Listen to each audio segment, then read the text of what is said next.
Mi ex de hace 15 años me marcó y me dijo, necesito que me dones tu riñón. Me reí en su cara. Pídeselo a alguien más. De todas formas, tu cuerpo ya rechazó este órgano hace 15 años. Fui a colgar, pero ella habló rápidamente. No es para mí. Se le quebró la voz. Es para mi hijo. Tiene 9 años, por favor. Me sentí mal. Como por 4 segundos. Luego recordé con quién estaba hablando.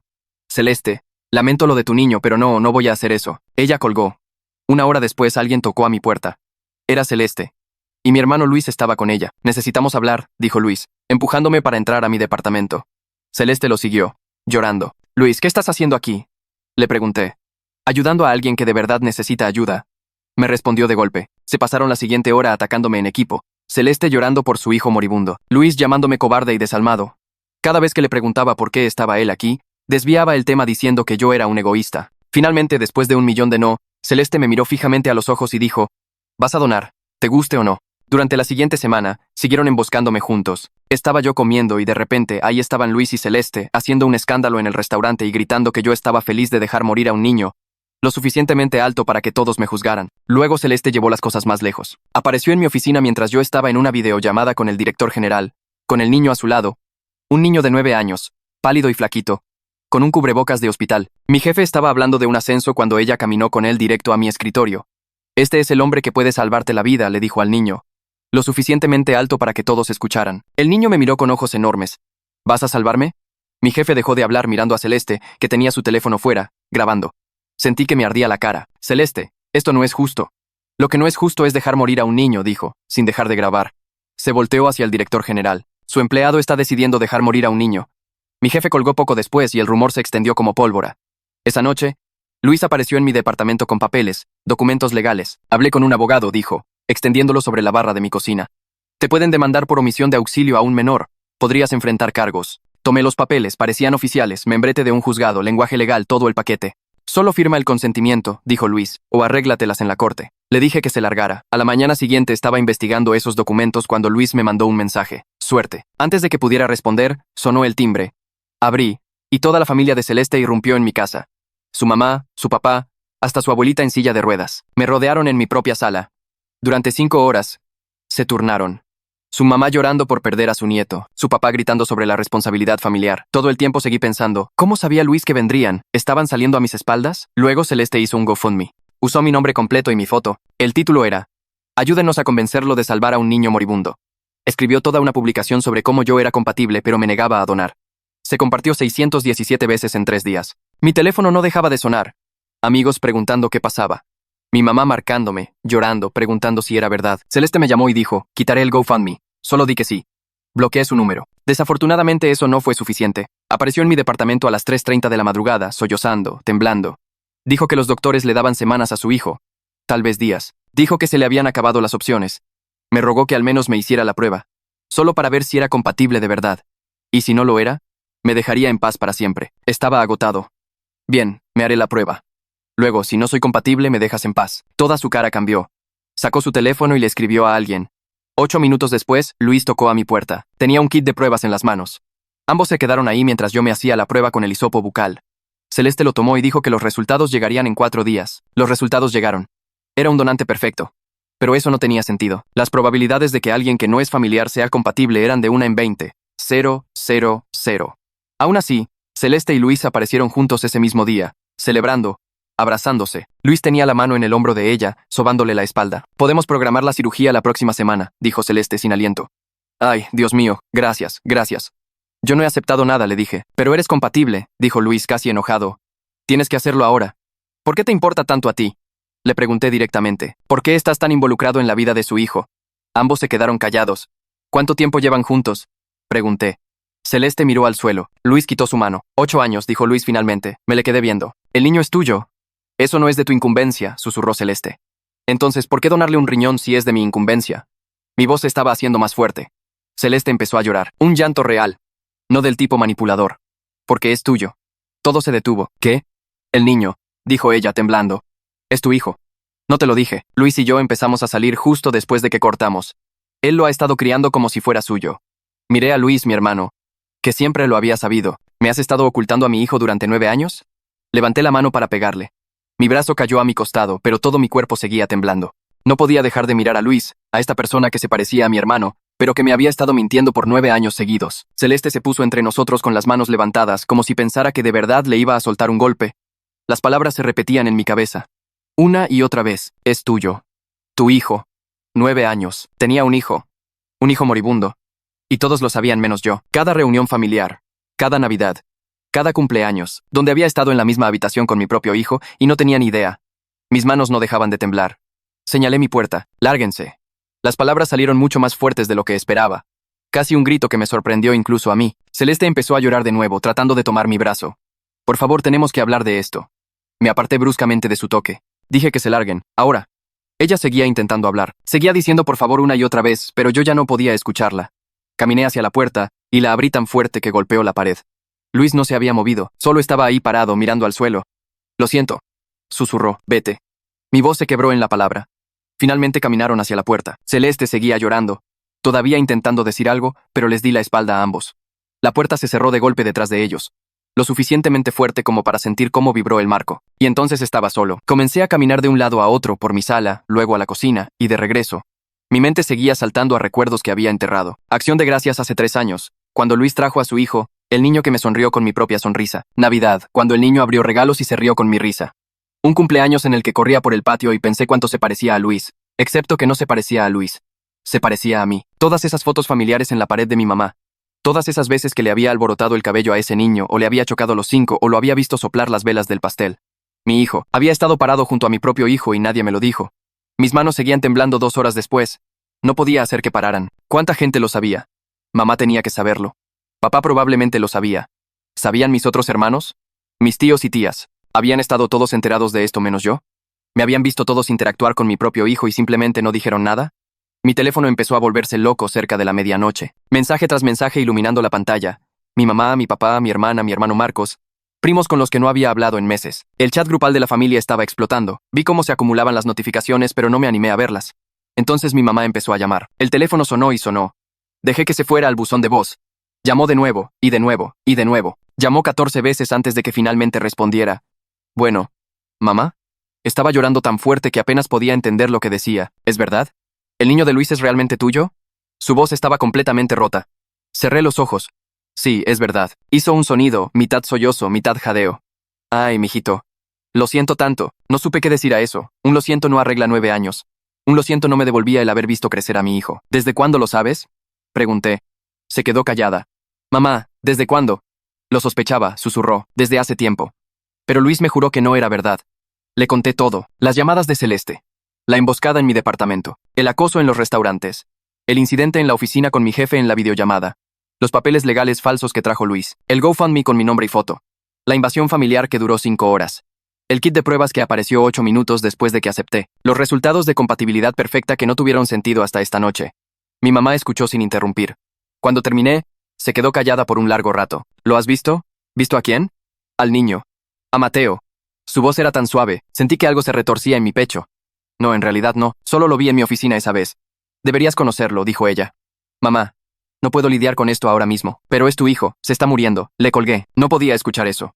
No podía procesar que había un niño de 9 años con mi cara que se estaba muriendo y se suponía que yo debía. ¿Qué? ¿Donar un riñón? ¿Jugar a ser papá? ¿Pretender que los últimos 9 años no ocurrieron? No dormí. Cuando amaneció, llamé a mi jefe. Era la primera vez que me reportaba enfermo en 3 años. Mi teléfono vibró 1 hora después con un mensaje suyo. ¿Todo bien después del incidente de ayer con la mujer y el niño? Avísame si necesitas algo. Me quedé mirando ese mensaje. Toda mi oficina sabía alguna versión de este desastre ahora. Todos habían visto a Celeste llevar a ese niño a mi escritorio. Todos la habían oído decirle que yo podía salvarle la vida. Todos me habían visto decirle que no a la cara de un niño moribundo. ¿Qué pensaban de mí? Quería desaparecer, borrar mi teléfono, mudarme a otra ciudad, empezar de nuevo donde nadie supiera nada de esto. Alguien tocó a mi puerta alrededor del mediodía. Casi no contesto, pero entonces oí la voz de Javier. Oye, güey. Traje café. Abrí la puerta. Javier estaba allí con 2 vasos y una bolsa de comida. Es mi mejor amigo del trabajo. Lo ha sido por 5 años. Pasó junto a mí y dejó todo en la barra de la cocina. Me enteré de lo que pasó en la oficina ayer. Con el niño. Me dejé caer en mi sofá. Es peor de lo que crees. Así que le conté toda la historia de principio a fin. Javier solo se quedó sentado. A cada rato murmuraba, no mames, por lo bajo. Cuando llegué a la parte en la que Luis admitía que lo supo todo el tiempo, a Javier literalmente se le cayó la quijada. ¿Tu propio hermano? ¿Por 9 años? Asentí. Javier se quedó callado un buen rato. Luego hizo la pregunta que yo había estado evitando. ¿Qué vas a hacer con el niño? No sé. Mi voz salió plana. Todavía estoy tratando de procesar que tengo un hijo moribundo. Javier se inclinó hacia adelante. Mira, lo entiendo, esto está de la chingada. O sea, muy cabrón. Pero hay un niño de 9 años que necesita ayuda. Y tú eres el único que puede salvarlo. Puse mi cabeza entre mis manos. Todo el mundo sigue diciendo eso. Como si fuera simple. Como si debiera olvidar 9 años de mentiras. No se trata de olvidar, dijo Javier. Se trata de un niño que no pidió nada de esto. Él no te mintió. Ni siquiera sabe que existes. Solo está enfermo y muriéndose. Levanté la vista hacia Javier. ¿Crees que debería hacerlo? Me miró a los ojos. Creo que tienes que averiguar si puedes vivir contigo mismo si no lo haces. Mi papá apareció esa tarde sin avisar. Abrí la puerta y entró directamente. Tenía la cara roja. Papá, tenemos que hablar. No estaba preguntando, he estado al teléfono con Luis todo el día. Y con Celeste. Y con tu madre. Me crucé de brazos. ¿Y? La voz de mi papá se hizo más fuerte. Y estoy tratando de entender cómo uno de mis hijos pudo ocultarle algo así a su propio hermano. A toda su familia. Sentí que parte de la tensión abandonaba mis hombros. ¿Estás enojado con él? Claro que estoy enojado con él. Papá comenzó a caminar de un lado a otro, siguiendo el mismo camino que yo había marcado en mi alfombra la noche anterior. Siempre pensé que había algo raro en lo rápido que él y Celeste se juntaron después de que ustedes cortaron. Pero nunca imaginé esto. Se detuvo y me miró. 9 años. Me miró a los ojos en Navidad y en Acción de Gracias y en los cumpleaños. Y mintió. Luis me llamó esta mañana, dijo papá. Su voz se volvió más baja, llorando, rogándome que te convenciera de ayudar. Esperé. Lo admitió todo. Dijo que Celeste le dijo que estaba embarazada justo después de que ustedes terminaron. Dijo que ella no quería que tú supieras. Dijo que él aceptó criar al niño como suyo, porque la amaba y quería ser padre. La voz de papá se quebró en la última palabra.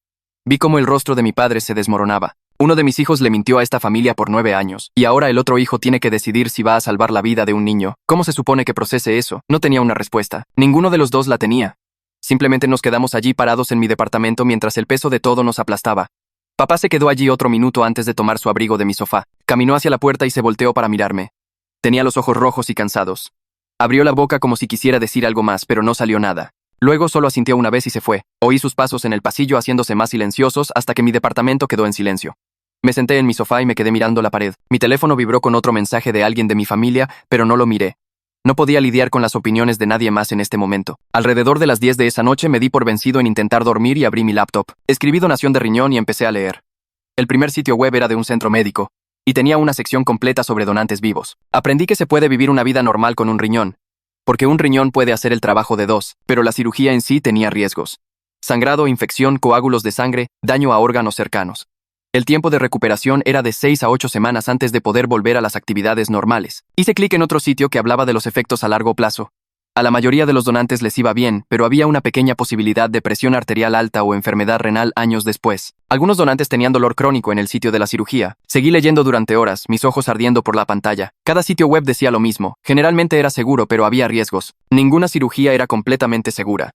Alrededor de las 3 de la mañana me encontré escribiendo el nombre de Celeste y GoFundMe en la barra de búsqueda. Alguien había archivado la página antes de que ella la quitara. La recorrí y sentí náuseas. El título seguía allí, en la parte superior. Ayúdennos a convencerlo de salvar a un niño moribundo. Había usado una foto mía del sitio web de mi empresa. Debajo estaba toda su historia sobre cómo yo era un donante perfecto, pero me negaba a ayudar. La sección de comentarios tenía más de 200 respuestas. Monstruo. Desalmado. ¿Cómo puedes dejar morir a un niño? Espero que el karma te alcance. Alguien escribió que esperaba que a mí mismo me diera una enfermedad renal para que supiera lo que se sentía. Otra persona dijo que deberían obligarme a donar. Una mujer escribió 3 párrafos sobre cómo su hijo murió esperando un trasplante y cómo la gente como yo éramos asesinos. Cerré la laptop y me senté en la oscuridad. Esta gente no sabía nada de la situación. No sabían de las mentiras, ni de la manipulación, ni de los 9 años de engaño. Pero todos estaban convencidos de que yo era malvado. A la mañana siguiente, alguien tocó a mi puerta alrededor de las 8. Todavía estaba en el sofá donde me había quedado dormido. Abrí la puerta y mi mamá estaba parada allí con una bolsa de pan dulce y café, y un álbum de fotos bajo el brazo. Entró sin preguntar y puso todo en la barra de mi cocina. Podía oler el café y el pan, pero no tenía hambre.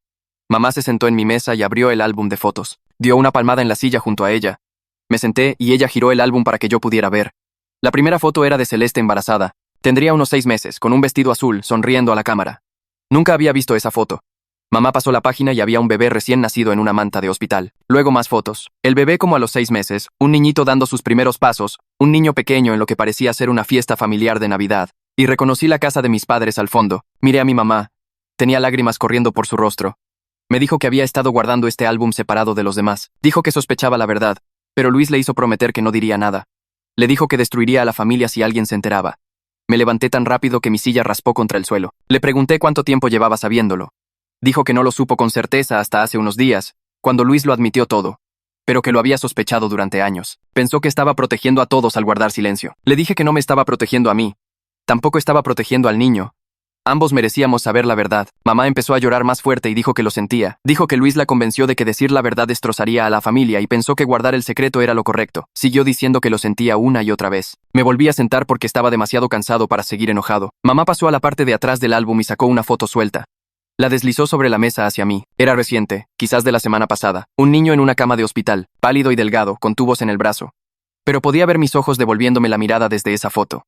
Mi nariz, incluso el mismo remolino terco en el cabello que siempre había odiado en mí. La voz de mamá era suave cuando dijo que así estaba él ahora. Ese era mi hijo. Tomé la foto y me le quedé viendo. Esto ya no era un concepto abstracto. Este era un niño real que se parecía a mí, que tenía mis rasgos, que se estaba muriendo mientras yo estaba aquí sentado, enojado. Mamá preguntó si al menos lo conocería. Solo una vez.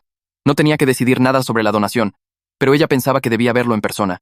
Dije que estaba bien, pero solo en el hospital, con personal médico presente, y que eso no significaba que hubiera decidido nada. Mamá asintió rápidamente y dijo que lo arreglaría para mañana. Me abrazó antes de irse y se llevó la comida del desayuno porque yo seguía sin tocarla. Pasé el resto de ese día y toda la noche pensando en esa foto. Apenas dormí. Solo seguía ensayando lo que podría decirle a un niño de 9 años que no sabía que yo existía. A la tarde siguiente, conduje al hospital. Mamá me había mandado por mensaje el número de habitación y el piso. Encontré primero la oficina de la coordinadora de trasplantes porque eso era lo que mamá había arreglado. La coordinadora era una mujer de unos 40 años, profesional y tranquila. Me hizo sentar y me explicó todo el proceso sin hacerme sentir culpable ni manipularme emocionalmente. Dijo que al niño le quedaban semanas como mucho, quizás solo días. Su función renal estaba al 15% y bajando. Confirmó que yo era un donante inusualmente perfecto, lo que explicaba por qué habían apurado los resultados de las pruebas. El tiempo ahora tenía más sentido. Era urgente. Me preguntó si quería saber el nombre del niño antes de conocerlo. Me di cuenta de que nunca lo había preguntado. En toda esta pesadilla, nunca había preguntado cómo se llamaba mi hijo. La coordinadora me dijo que su nombre era Mateo. Algo en escuchar el nombre lo hizo real de una manera diferente. No solo el niño o el chamaco. Mateo, una persona con un nombre. La coordinadora me acompañó a su habitación en el piso de pediatría. Cuando llegamos, Celeste y Luis estaban adentro. Podía verlos a través de la ventana. La coordinadora tocó y les pidió que salieran. Luis empezó a discutir, pero Celeste lo agarró del brazo y lo jaló al pasillo. Ambos parecían aterrorizados cuando pasaron junto a mí. Sabían que esta reunión determinaría si su hijo vivía o moría. Entré en la habitación y lo vi por primera vez. Mateo era más pequeño de lo que pensé. Mucho más delgado de lo que debería estar un niño de 9 años. Su piel estaba pálida, casi gris, y tenía tubos que iban de su brazo a un portazueros junto a la cama. Estaba sentado, jugando con algún tipo de consola de videojuegos portátil. Sus pulgares se movían rápido sobre los botones. Cuando la puerta se abrió, levantó la vista hacia mí y sonrió. Era mi sonrisa, exactamente la misma sonrisa torcida que yo veía en el espejo cada mañana. Sentí el pecho apretado. La coordinadora dio un paso adelante y me señaló. Le dijo a Mateo que yo era un amigo que podría ayudar con su situación. La sonrisa de Mateo se hizo más grande y dijo hola con una voz suave. Logré decir hola de vuelta, aunque no podía dejar de mirar su cara. Tenía mis ojos, mi nariz, incluso ese estúpido remolino en su cabello que siempre había odiado en mí. Esto era real. Esto no era un concepto abstracto. Este era un niño que se parecía exactamente a mí, sentado en una cama de hospital con tubos en el brazo. La coordinadora me acercó una silla y luego se echó para atrás para darnos espacio. Me senté y le pregunté a Mateo a qué estaba jugando. Se le iluminó la cara y empezó a explicarme toda la trama, hablando de personajes y niveles y jefes finales. Movía las manos mientras hablaba, mostrándome combos y movimientos especiales. Le hice preguntas sobre el juego y él respondió a cada una, emocionándose más mientras hablaba. Luego hablamos de sus comidas favoritas. Dijo que extrañaba la pizza más que nada, que la comida del hospital era terrible. Imitó a una de las enfermeras, poniendo la voz aguda y mandona, diciendo que tenía que comerse sus verduras. Me reí sin querer. Era divertido, e inteligente también. Me contó sobre su escuela, sobre su maestra y sus amigos, y cómo solía jugar fútbol antes de enfermarse demasiado. Dijo que lo que más extrañaba era el recreo, correr afuera con sus amigos. Ahora solo se quedaba en esta habitación todo el día, jugando videojuegos y viendo la tele. Pasaron 20 minutos sin que me diera cuenta. Él siguió hablando y yo seguí escuchando, y durante esos 20 minutos casi olvidé por qué estaba allí. Entonces Mateo me miró directamente y me preguntó si le iba a dar mi riñón. Me congelé. La coordinadora comenzó a moverse hacia adelante, probablemente para detener la conversación, pero Mateo siguió hablando. Dijo que su mamá le dijo que había alguien que era un donante perfecto, pero que esa persona aún no se había decidido. Me miró con esos ojos que eran exactamente como los míos y dijo que entendía si yo estaba asustado. Dijo que él también tenía miedo, que la cirugía sonaba aterradora y no le gustaban los hospitales, pero que de verdad quería irse a casa y volver a jugar fútbol. No supe qué decir. Mi boca se abrió pero no salió nada. La coordinadora finalmente intervino y dijo que esa era una conversación para otro momento. Mateo asintió y volvió a su juego, pero pude ver que me miraba de reojo a cada rato, esperando una respuesta que yo no podía darle. Salí del hospital 15 minutos después sin decirle a nadie lo que había decidido, porque no había decidido nada. Solo seguía viendo la cara de Mateo, esa sonrisa que era mi sonrisa, esos ojos que eran mis ojos. Conduje a casa en silencio y me senté en mi departamento mirando la pared. Mi teléfono sonó alrededor de las 7 esa noche. Era Javier. Contesté y me preguntó cómo había ido la reunión. Le conté todo, cómo Mateo se parecía a mí, cómo era divertido e inteligente, cómo me preguntó directamente sobre el riñón. Javier se quedó callado un minuto, y luego me preguntó si había pensado en cómo me sentiría sabiendo que dejé morir a mi propio hijo. Incluso si no sabía que existía hasta hace unos días, aún así sabría por el resto de mi vida que pude haberlo salvado y no lo hice. Le dije a Javier que tenía que colgar. A la mañana siguiente, mi teléfono volvió a sonar. No reconocí el número, pero contesté de todos modos. La voz de un hombre dijo mi nombre, y luego se identificó como Julián Lombardi, el padre de Celeste. No había hablado con él desde la ruptura hace 15 años. Su voz era áspera, enojada. Dijo que estaba furioso con Celeste por mentir todos estos años, pero que estaba desesperado. Su nieto se estaba muriendo y yo era el único que podía salvarlo. Luego dijo que me daría $1.000.000 si donaba el riñón, en efectivo, sin preguntas. Sentí que se me calentaba la cara. Le dije que esto no se trataba de dinero. Eso me insultó más que cualquier otra cosa que hubieran hecho. Creyó que podía simplemente comprar mi riñón como si estuviera vendiendo un coche. Empecé a colgar, pero él siguió hablando rápido, disculpándose. Dijo que solo estaba asustado. Había visto a Mateo sufrir durante meses mientras buscaban un donante. Había visto a su nieto debilitarse cada día. No sabía qué más hacer. Le dije a Julián que si decidía hacer esto, no sería por dinero, ni por presión, ni por manipulación. Sería porque yo decidí que era lo correcto. Y necesitaba tiempo para resolverlo por mi cuenta. Se quedó callado y luego se disculpó de nuevo. Dijo que entendía. Dijo que solo era un abuelo aterrorizado que no podía soportar ver morir a Mateo. Había visto al niño pasar de jugar fútbol a apenas poder cruzar una habitación. Admitió que se estaba aferrando a cualquier cosa que pudiera ayudar. Le dije que les avisaría cuando tomara mi decisión y colgué. Esa tarde, me reuní con una abogada para entender cuál era mi situación legal. Necesitaba saber dónde estaba parado con respecto a los derechos de paternidad. La abogada era una mujer de unos 40 años que escuchó toda mi historia sin interrumpir. Cuando terminé, me explicó que Luis estaba registrado como el padre en el acta de nacimiento de Mateo. Había estado criando a Mateo durante 9 años. Legalmente, él tenía la custodia total. Si yo quería derechos de paternidad, tendría que probar la paternidad con un examen de ADN y luego solicitarlo al tribunal. Ese proceso podría llevar meses. Me miró seriamente y dijo que Mateo no tenía meses, según lo que le había contado sobre su condición. Así que, aunque yo fuera el padre biológico, no tenía derechos legales sobre él en este momento. Luego, la abogada sacó los papeles que Luis me había mostrado, los de omisión de auxilio. Los revisó y negó con la cabeza. Dijo que eran completamente falsos. El membrete del juzgado era incorrecto. El lenguaje legal no coincidía con ningún estatuto real. No había ninguna ley que dijera que tenía que donar un órgano a nadie, ni siquiera a mi propio hijo. La donación de órganos tenía que ser voluntaria o los hospitales no la aceptarían. Dijo que Luis básicamente había creado documentos legales falsos para asustarme y que aceptara. Me sentí enojado de nuevo por la manipulación, pero también me sentí aliviado. Esto significaba que cualquier decisión que tomara era verdaderamente mi elección. Nadie podía obligarme legalmente. Nadie podía demandarme. Estaba tomando esta decisión con total libertad. Programé una consulta con un cirujano de trasplantes diferente al día siguiente. Quería una opinión médica independiente sobre los riesgos, no solo información del hospital donde Mateo estaba siendo tratado. El cirujano era mayor, quizás de unos 60 años, y fue directo conmigo. Dijo que la cirugía era generalmente segura. Miles de personas donaban riñones cada año, y la mayoría se recuperaba bien, pero había riesgos. Las complicaciones durante la cirugía eran raras pero posibles. Necesitaría de 6 a 8 semanas de tiempo de recuperación antes de poder volver a mis actividades normales. A largo plazo, la mayoría de los donantes vivían vidas completamente normales, pero había un pequeño aumento en el riesgo de enfermedad renal más adelante en la vida, especialmente si desarrollaba diabetes o presión arterial alta. Quería que entendiera todos los hechos antes de tomar cualquier decisión. El cirujano me preguntó sobre mi relación con la persona que recibiría el riñón. Le conté toda la desastrosa historia. Sobre Celeste y la ruptura. Sobre descubrir que Mateo era mi hijo. Sobre los 9 años de mentiras. Sobre toda la manipulación y la presión. Escuchó sin decir nada y cuando terminé, se quedó callado un largo momento. Luego dijo que había visto muchas situaciones familiares complicadas en la medicina de trasplantes a lo largo de los años. Pero esta era definitivamente única. Me dijo que la donación tenía que ser mi elección, hecha libremente sin ninguna presión. Si el comité de ética del hospital pensaba que estaba siendo forzado o manipulado, no aprobarían el trasplante. Tenía que ser mi decisión y solo mía. Le agradecí por ser honesto y salí de su consultorio con mucho en qué pensar. Pasé los siguientes 3 días en mi departamento, evitando a todos. Javier me llamó 2 veces al día hasta que finalmente contesté el jueves por la mañana. Me dijo que esconderme en casa estaba empeorando todo y que necesitaba volver al trabajo. Argumenté que todos sabían que algo había pasado y que sería incómodo. Dijo que ya era incómodo y que estar sentado solo no estaba ayudando a nadie. Acepté ir el viernes. Mi primer día de regreso se sintió extraño. La gente me miraba de reojo cuando caminaba hacia mi escritorio. Nadie hacía preguntas directamente, pero podía sentir que me observaban. Alrededor de las 10, mi jefe me llamó a su oficina, cerró la puerta y me preguntó si necesitaba tiempo libre para lidiar con la emergencia familiar. Aprecié que lo llamara así en lugar de preguntar qué pasó. Le dije que estaba bien para trabajar y él asintió y dijo que le avisara si eso cambiaba. En el almuerzo, me senté solo en la sala de descanso comiendo un sándwich. Una señora de contabilidad que apenas conocía se sentó frente a mí. Dijo que vio el GoFundMe antes de que Celeste lo quitara. Se me revolvió el estómago. Rápidamente añadió que no donó porque todo el asunto le pareció manipulador. En lugar de eso, donó a la investigación del cáncer infantil a nombre de Mateo.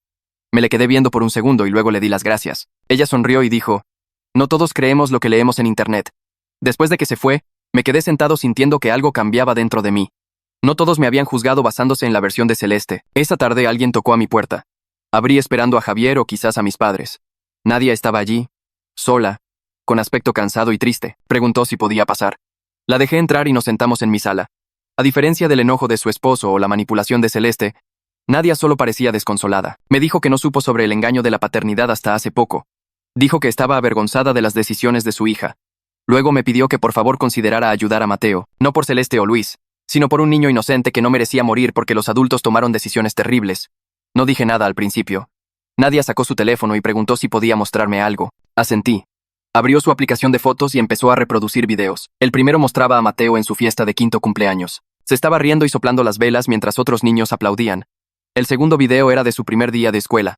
Llevaba una mochila casi tan grande como él y saludaba a la cámara. El tercero era de un partido de fútbol del año pasado. Mateo corría por el campo y metía el balón en la portería, luego saltaba celebrando. En cada video se le veía lleno de energía y vida, tan diferente del niño pálido y enfermo que conocí en el hospital. Nadie me estaba mostrando quién era Mateo antes de la enfermedad. Estaba funcionando, porque podía ver la vida que le estaban robando. Le dije a Nadia que me estaba inclinando a hacer la donación. Ella levantó la vista con esperanza en los ojos, pero le dije que necesitaba establecer límites serios sobre lo que pasaría después. No me dejaría manipular para jugar a la familia feliz con gente que me mintió durante 9 años. Nadia aceptó de inmediato. Dijo que apoyaría cualquier límite que yo necesitara, siempre y cuando Mateo recibiera la ayuda que necesitaba. Se fue 20 minutos después y me senté en mi sofá pensando en esos videos. Al día siguiente llamé a Luis. Le dije que necesitábamos hablar. Solo nosotros dos. Aceptó de inmediato. Nos vimos en una cafetería a la que ninguno de los dos iba usualmente, un lugar neutral donde no nos encontraríamos a nadie conocido. Luis llegó primero y estaba sentado en una mesa de la esquina cuando entré. La tensión entre nosotros se sentía espesa. Me senté frente a él y ambos nos quedamos mirando por un momento. Luis empezó a disculparse, pero lo interrumpí. Le dije que necesitaba entender por qué aceptó este engaño en primer lugar. Se quedó callado un buen rato. Luego admitió que amaba a Celeste desde el momento en que la conoció en mi departamento años atrás. Cuando ella le dijo que estaba embarazada de mi hijo, él lo vio como una oportunidad. Pensó que si le ayudaba a criar al bebé, ella eventualmente lo amaría a él. Le pregunté si alguna vez consideró lo incorrecto que fue dejarme perderme la vida entera de mi propio hijo. La cara de Luis se arrugó y empezó a llorar allí mismo en la cafetería. Dijo que había pensado en eso todos los días durante 9 años, especialmente en momentos importantes como la primera palabra de Mateo o su primer día de escuela. Dijo que se convenció a sí mismo de que estaba haciendo lo correcto porque yo había dejado claro que nunca quise hijos y él deseaba desesperadamente ser padre. Vi a mi hermano llorar y me sentí enojado y triste al mismo tiempo. Luis se secó los ojos y me dijo que Mateo era lo mejor que le había pasado, que amaba a ese niño más que a nada en el mundo. Dijo que sabía que no merecía el perdón, pero me rogaba que salvara la vida de Mateo. Le dije que estaba considerando la donación, pero nuestra relación como hermanos estaba dañada permanentemente y no sabía si podría volver a confiar en él. Él asintió y dijo que entendía. Nos quedamos sentados allí otro minuto en silencio y luego me fui. Esa noche llamé a mis padres. Les dije que había decidido seguir adelante con el proceso de donación. Mi mamá se soltó a llorar inmediatamente. Mi papá preguntó qué me hizo decidir. Les dije que no se trataba de perdonar a Celeste o a Luis. Se trataba de Mateo, que no pidió nacer en este desastre y no merecía morir porque los adultos en su vida tomaron decisiones terribles. Mi papá se quedó callado un momento. Luego dijo que estaba orgulloso de mí. Hablamos otra hora sobre los siguientes pasos y cómo sería el proceso. Después de colgar, me senté en mi departamento sintiendo que acababa de tomar la decisión más grande de mi vida. A la mañana siguiente llamé al hospital y pedí hablar con la coordinadora de trasplantes. Contestó al segundo timbrazo y le dije que estaba listo para avanzar con el proceso de evaluación. Su voz cambió de profesional a cálida y dijo que le alegraba oír de mí. Explicó que necesitábamos programar un chequeo médico completo para la siguiente semana. Análisis de sangre para revisar mi función renal y salud general. Tomografías para ver la estructura de mi riñón. Una evaluación psicológica para asegurarse de que entendía lo que estaba haciendo. Y reuniones con el comité de ética del hospital para revisar toda la situación. Me advirtió que esto tomaría al menos 2 semanas para completar todos los pasos. Luego su voz se volvió más baja y dijo que la condición de Mateo estaba empeorando y no estaba segura de cuánto tiempo teníamos. Le dije que programara todo lo más rápido posible. Dijo que me llamaría de vuelta en menos de 1 hora con los horarios de las citas. Pasé esa hora limpiando mi departamento porque necesitaba hacer algo con mis manos. Me llamó de vuelta y soltó una lista de fechas y horas. Análisis de sangre el martes por la mañana. Tomografía computarizada el martes por la tarde. Evaluación psicológica el jueves. Reunión con el comité de ética el siguiente lunes. Anoté todo en una libreta y me quedé mirando la lista después de que colgamos. Esto estaba pasando de verdad.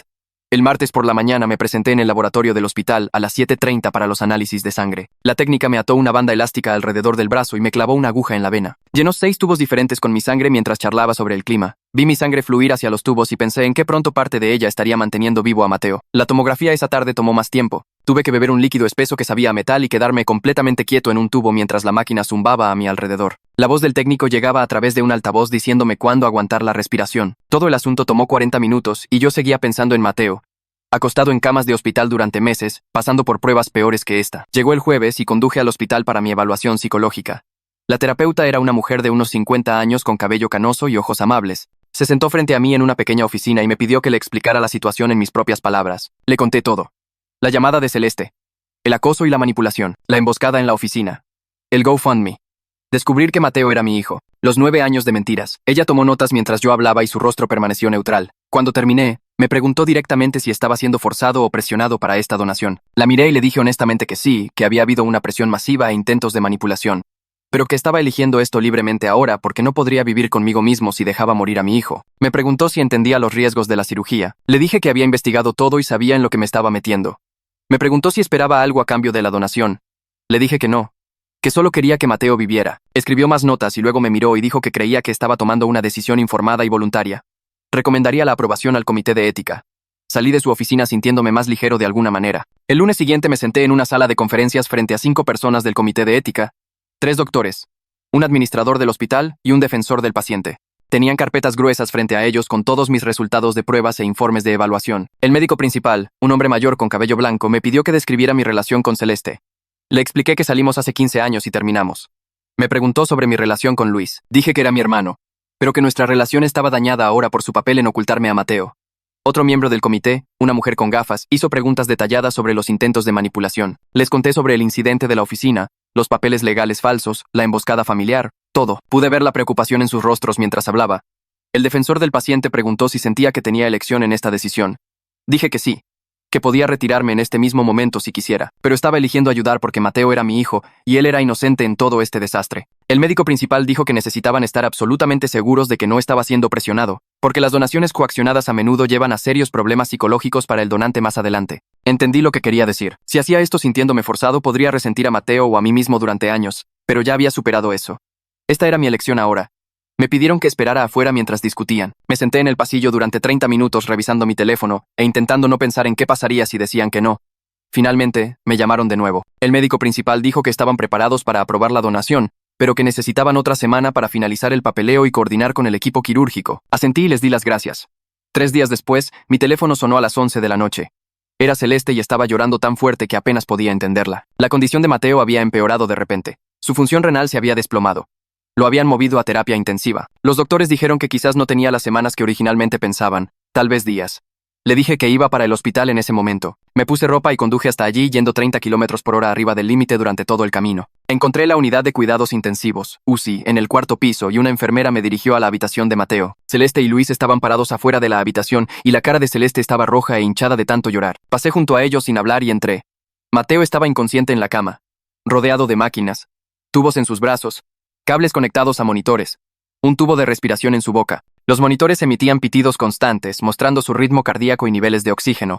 Su cara estaba gris y su pecho subía y bajaba con el ventilador. Me quedé allí mirando a mi hijo y me di cuenta de que se nos estaba acabando el tiempo. Un doctor entró y se presentó como el nefrólogo de Mateo. Explicó que la función renal restante de Mateo se había desplomado y su cuerpo se estaba llenando de toxinas. Lo tenían en diálisis, pero eso solo estaba ganando tiempo. Sin un trasplante muy pronto, quizás una semana como máximo, Mateo moriría. Pregunté si el comité de ética podía acelerar su aprobación. El doctor dijo que los contactaría inmediatamente sobre la situación de emergencia. Me senté en una silla junto a la cama de Mateo y lo observé respirar. Celeste entró y se paró al otro lado de la cama. No dijo nada, solo puso su mano en el brazo de Mateo. Nos quedamos así durante 2 horas hasta que entró una enfermera y dijo que el comité de ética había sido contactado y se reuniría por la mañana. Al día siguiente, el comité de ética dio la aprobación de emergencia para la donación. El médico principal me llamó personalmente para decírmelo. Dijo que, dada la condición crítica de Mateo y su determinación de que yo estaba tomando una decisión libre a pesar de las circunstancias complicadas, aprobaban la cirugía. Estaba programada para 3 días después. Eso daba el tiempo justo para los preparativos finales y los protocolos preoperatorios. Pregunté cuándo podría ver a Mateo de nuevo. El doctor dijo que seguía en terapia intensiva pero lo suficientemente estable para visitas cortas. Fui al hospital esa tarde. Mateo estaba despierto esta vez, aunque se veía débil y cansado. Les había pedido a Celeste y a Luis que se mantuvieran alejados. Quería hablar con él a solas. Acerqué una silla junto a su cama y me senté. Mateo me miró con esos ojos que eran exactamente como los míos. Le dije que le iba a dar mi riñón. Se quedó callado un momento y luego me preguntó por qué lo estaba ayudando si apenas nos conocíamos. No supe cómo explicarle todo, así que solo dije: a veces la gente se ayuda mutuamente porque es lo correcto. Se sintió como una respuesta evasiva, pero no supe qué más decir. Él pareció aceptarlo. Mateo preguntó si vendría a visitarlo después de la cirugía. Le prometí que lo haría. Me dijo que tenía miedo de la cirugía. Admití que yo también estaba asustado. Nos sentamos juntos un rato después de eso, sin hablar, solo existiendo en el mismo espacio. Sentí que algo cambiaba dentro de mí, esta conexión que no esperaba. Este era mi hijo. Independientemente de todas las mentiras, la manipulación y la traición, él me importaba, su vida importaba. Me quedé hasta que una enfermera entró a revisar sus signos vitales y dijo que necesitaba descansar. El día antes de la cirugía, toda mi familia apareció en el hospital. Mis padres llegaron primero, luego mis otros hermanos, luego tíos y tías que no había visto en meses. Todos se amontonaron en la sala de espera familiar en el piso de Mateo. La gente me abrazaba, lloraba y decía que estaban orgullosos de mí. Se sintió abrumador, como si fuera un funeral y una celebración al mismo tiempo. La intensidad emocional me hizo doler la cabeza. Luis se mantuvo al fondo todo el tiempo. Noté que no podía mirarme a los ojos.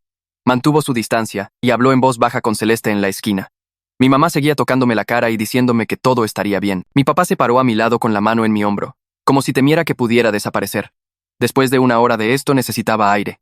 Salí al estacionamiento y me quedé allí, solo respirando. Esa tarde Celeste me encontró en la cafetería del hospital. Me preguntó si podíamos hablar en privado. Casi le digo que no, pero algo en su cara me hizo aceptar. Fuimos a una sala de conferencias vacía al final del pasillo.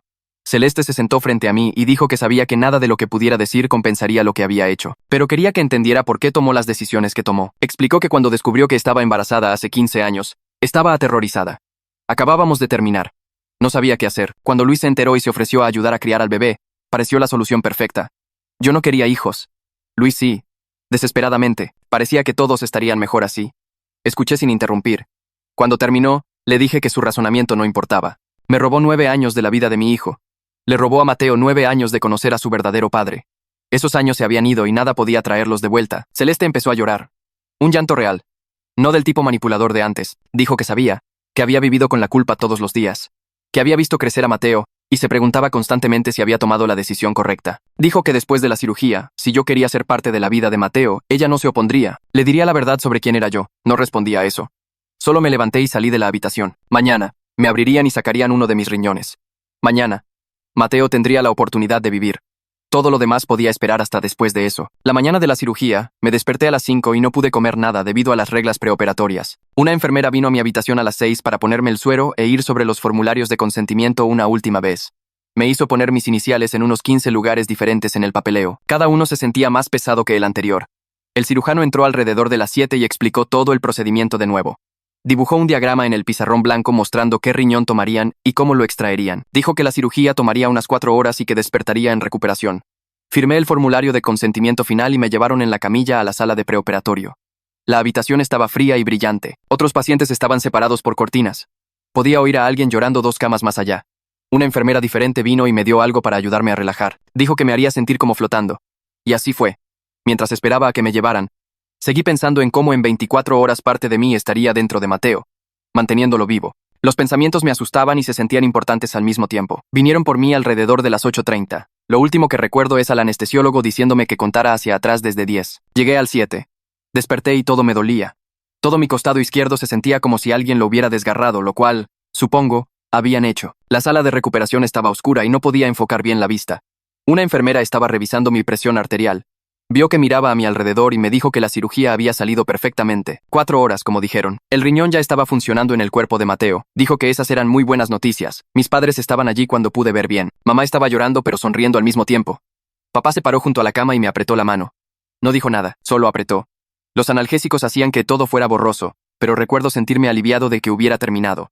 Mamá seguía tocándome la cara y diciéndome que había hecho algo bueno. Quería decirle que todavía no se sentía bien. Solo se sentía como dolor, pero las drogas hacían difícil hablar, así que solo cerré los ojos. Los primeros 2 días fueron peores de lo que esperaba. El dolor era intenso, como si alguien me estuviera apuñalando en el costado cada vez que respiraba. No podía moverme sin ayuda. Una enfermera tenía que sostenerme solo para usar el baño. Eso fue vergonzoso. No podía dormir más de 1 hora seguida porque cada posición dolía. Javier apareció el segundo día con revistas y una bolsa de botanas que aún no podía comer. Se sentó en la silla junto a mi cama e hizo chistes sobre cómo yo era un héroe, aunque solo estaba allí acostado quejándome. Le dije que los héroes probablemente no lloran cuando intentan sentarse. Se rió y dijo que los héroes probablemente sí lo hacen. Las enfermeras seguían diciéndome que Mateo estaba respondiendo genial. Su cuerpo aceptó el riñón de inmediato. Sus números eran mejores de lo que nadie esperaba. Dijeron que probablemente saldría del hospital antes que yo. Eso hizo que el dolor valiera la pena, más o menos. Al tercer día, me llevaron en silla de ruedas a ver a Mateo. Todavía estaba en bata de hospital y conectado a un portazueros. Una enfermera empujó mi silla de ruedas por 3 pasillos para llegar a su habitación. Estaba en una habitación normal ahora, ya no en terapia intensiva. Cuando entré por la puerta, estaba sentado en la cama jugando un videojuego. Tenía color en la cara. Color real. No el aspecto gris pálido de antes. Cuando me vio, sonrió. Esa misma sonrisa que había visto en el espejo toda mi vida. Dejó el juego y dijo: «Gracias por salvarme la vida». Así de simple, sencillo. Tuve que mirar a la pared porque se me estaban humedeciendo los ojos. No quería que me viera llorar, pero no pude evitarlo. Algo en verlo saludable rompió algo suelto en mi pecho. Mateo preguntó por qué estaba llorando. Me sequé la cara y le dije que solo estaba feliz de que estuviera bien. Él asintió como si eso tuviera sentido. Luego dijo que su mamá le dijo que íbamos a hablar de algo importante después de que ambos nos sintiéramos mejor. Parecía curioso pero no asustado, solo interesado, como si le hubieran prometido una sorpresa. Me di cuenta en ese momento de que Celeste planeaba decirle que soy su padre biológico. Se me revolvió el estómago. No tenía idea de cómo reaccionaría a eso. ¿Estaría enojado? ¿Confundido?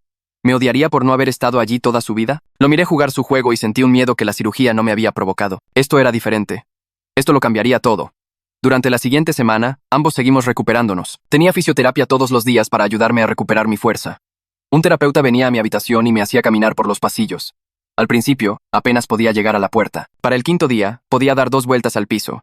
El dolor pasó de punzante a un dolor profundo. Más manejable, podía respirar sin querer gritar.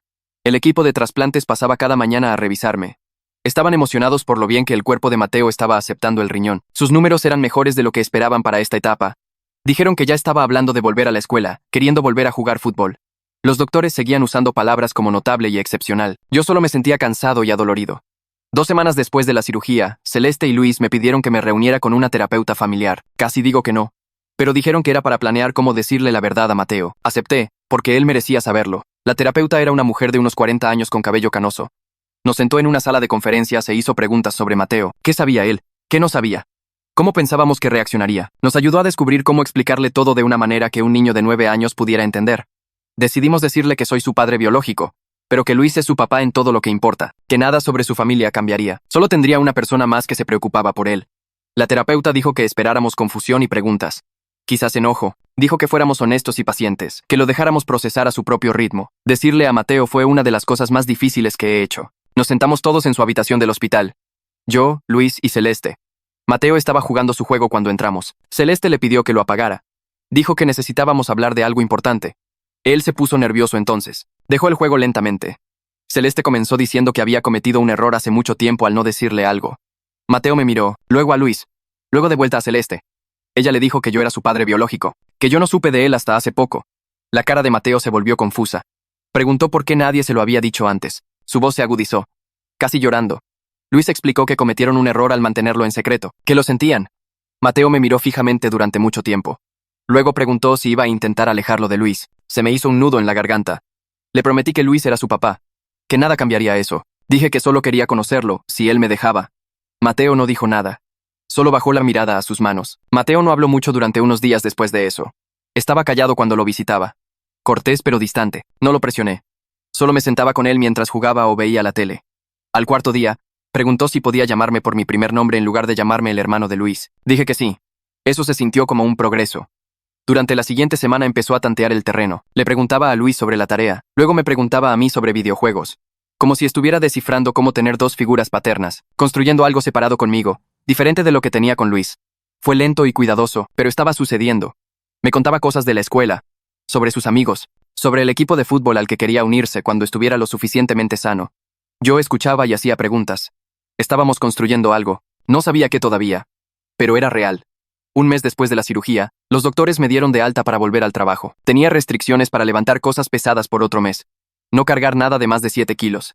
Mi jefe me dio la bienvenida y dijo que toda la oficina había estado siguiendo la recuperación de Mateo. La gente le seguía preguntando cómo estábamos.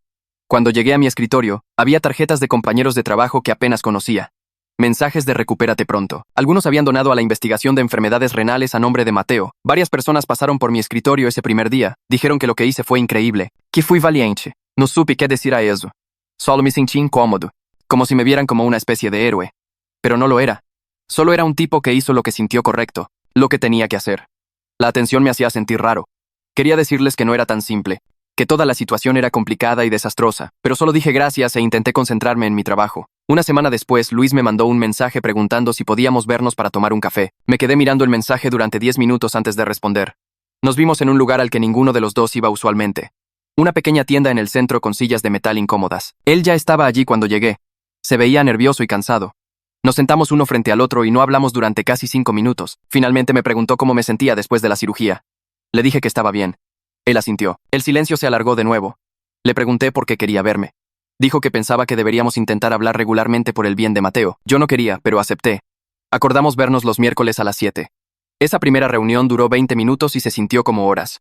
La siguiente semana fue igual, pausas incómodas. Palabras cuidadosas.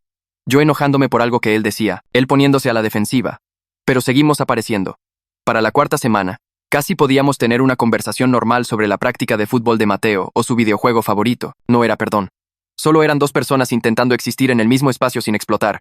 A veces lo miraba y recordaba que me robó 9 años. Otras veces veía cuánto amaba genuinamente a Mateo y eso lo hacía ligeramente más fácil. Estábamos construyendo algo, no sabía qué, pero era mejor que el odio que había habido antes.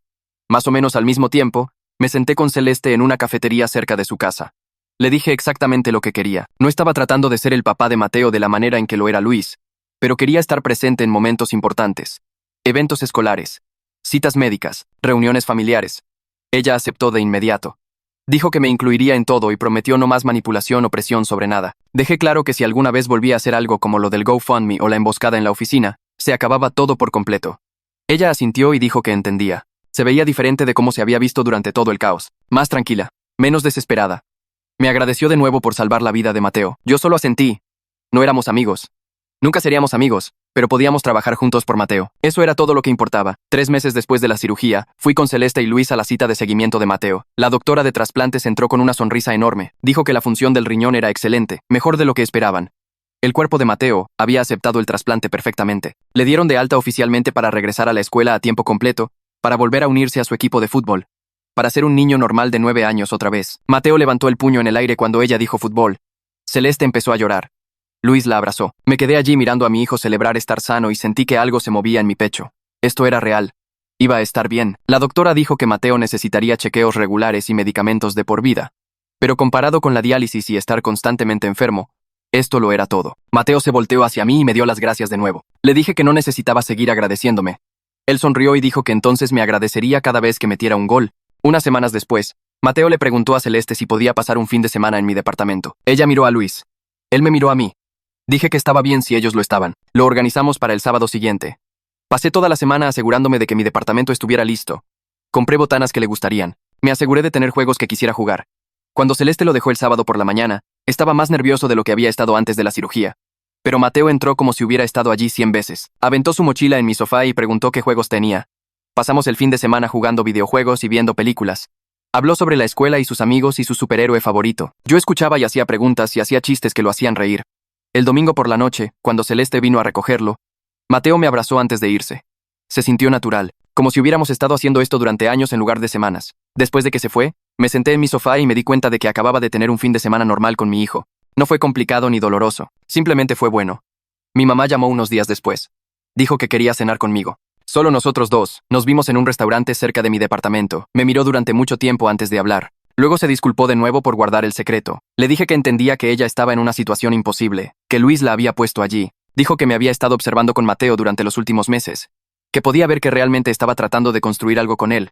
Estaba orgullosa de mí. Mi papá llamó al día siguiente y dijo básicamente lo mismo, que estaba orgulloso de cómo había manejado todo, que podría haberme alejado después de la donación, pero en lugar de eso, elegí dar un paso al frente y estar presente en la vida de Mateo. Escuchar eso de él significó más de lo que esperaba. 6 meses después de la cirugía, nuestra familia había encontrado una nueva normalidad. Mateo sabía la verdad sobre todo ahora. Parecía cómodo teniendo tanto a Luis como a mí en su vida. Lo veía 2 veces por semana. Los martes por la noche para cenar en casa de Celeste. Los sábados por la tarde para cualquier actividad que él quisiera hacer. A veces íbamos al parque. A veces íbamos por un helado. A veces simplemente pasábamos el rato en mi departamento. Empezó a presentarme con sus amigos como su papá biológico. La primera vez que lo hizo me congelé. Pero lo dijo tan casualmente que sus amigos solo asintieron y siguieron con lo suyo. Para ellos, era solo otro dato sobre Mateo. Tenía 2 papás. Uno que lo crió y otro que le dio un riñón. Pensaban que eso era genial. Luis y yo seguíamos viéndonos todos los miércoles. Nunca tendríamos la relación que teníamos antes. Eso se había ido para siempre. Pero encontramos una manera de coexistir pacíficamente. Podíamos estar en la misma habitación sin tensión. Podíamos coordinar el horario de Mateo sin pelear. A veces incluso nos reíamos de algo juntos. No era perdón. No sabía si alguna vez lo perdonaría por completo, pero era funcional. Podíamos trabajar juntos por el bien de Mateo. Eso era suficiente. Mirando hacia atrás a todo lo que pasó, me di cuenta de algo. A pesar de todas las mentiras, la manipulación y la traición, algo bueno salió de ello. Tenía un hijo que no sabía que existía. Estaba vivo y saludable porque tomé la decisión de ayudarlo. Nuestra familia era complicada y desastrosa. Nada sobre esta situación era normal o ideal, pero Mateo estaba prosperando. Estaba jugando fútbol de nuevo, sacando buenas calificaciones, haciendo chistes, siendo un niño normal. Y yo llegué a ser parte de su vida de ahora en adelante. Eso no borraba el dolor de lo que me robaron. Esos 9 años se habían ido para siempre. Nunca llegaría a ver sus primeros pasos, ni a oír sus primeras palabras, ni a llevarlo a su primer día de escuela. Pero tenía el ahora. Tenía la oportunidad de construir algo con él desde este punto en adelante. Y en este momento, eso se sentía como suficiente. Bueno, ese es el final dramático de una historia por lo demás promedio. Si llegaste hasta aquí, te admiro y me preocupo por ti al mismo tiempo. Adelante, suscríbete, porque claramente disfrutas de este caos. Nos vemos en la próxima.